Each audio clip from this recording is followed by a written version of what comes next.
ছিলেন রূপলী পর্দার তারকারা। এবার আমার ভাই ঠিক আছে, ভাই ভালো হয়ে গেছে।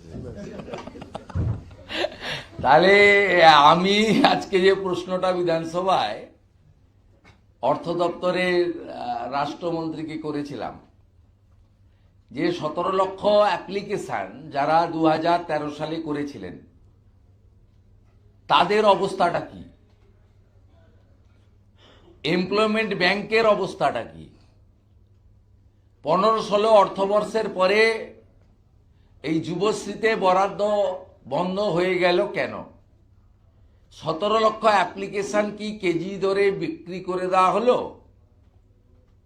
না সেটা আপনারা পরিণত করলেন? আমরা এইসব প্রশ্ন করেছি, উত্তর তো দিতে পারেননি, পারবেনও না। অর্থাৎ 13 সালের বাজেটে যুব উৎসাহ প্রকল্পকে নেতাজি ইন্ডোরের কর্মসূচিতে যুবশ্রীতে কনভার্ট করে 17 লক্ষ অ্যাপ্লিকেশন নিয়ে অষ্টম মান উত্তীর্ণদের চাকরি দেওয়ার প্রতিশ্রুতির মাধ্যমে 1 লক্ষ যুবক যুবতীকে 1500 টাকা ভাতা দেওয়ার পরে 16, 17, 17, 18, 19, 20, 21, 22, 22, 23, 23, 24 এই কর্মসূচিতে কোনো অর্থ বরাদ্দ রাজ্য সরকার করেনি। নির্বাচনের আগে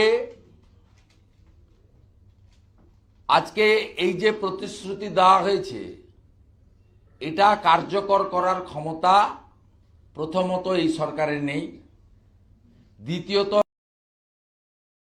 এপ্রিল, মে, জুন, জুলাই এই vote last cut off date হচ্ছে 31। আর গতকাল বিধানসভায় অন্তর্বর্তী বাজেটে এবং পরবর্তীকালে প্রেস কনফারেন্সে মাননীয় মুখ্যমন্ত্রী বলেছেন এটা আগস্ট মাস থেকে চালু করব। যে ভোট অন অ্যাকাউন্টের কোনো লোকাল স্ট্যান্ডই নেই আগস্ট মাসে, অর্থাৎ 2013-তে বাজেট বইতে লেখা যুব উৎসাহ প্রকল্প যা পরিবর্তিত হয়ে নেতাজি ইন্ডোর স্টেডিয়ামে মাননীয় মুখ্যমন্ত্রীর মুখের ভাষণে যুবশ্রীতে পরিণত হয়েছিল, তাকেই নির্বাচনের আগে ভয়ঙ্কর বেকারত্ব, ভয়ঙ্কর দারিদ্র্য, লক্ষ লক্ষ যুবক ছেলেরা, প্রবীণ বাবা মা, অনেকে